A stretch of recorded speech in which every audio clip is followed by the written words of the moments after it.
You ask Tiger to solve.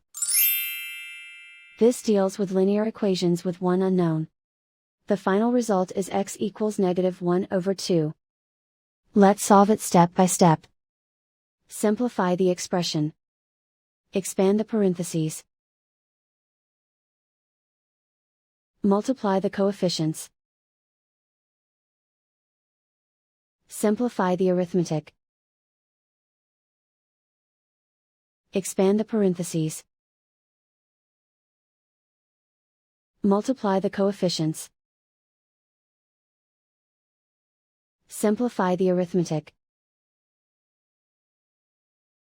Group all x terms on the left side of the equation. Add 10x to both sides. Group like terms. Simplify the arithmetic. Group like terms. Simplify the arithmetic. Group all constants on the right side of the equation.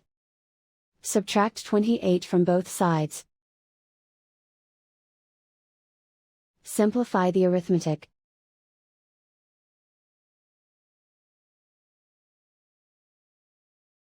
Isolate the x.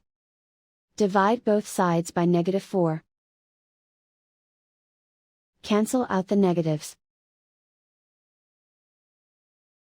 Simplify the fraction. Move the negative sign from the denominator to the numerator. Find the greatest common factor of the numerator and denominator. Factor out and cancel the greatest common factor. And so the final result is x equals -1/2.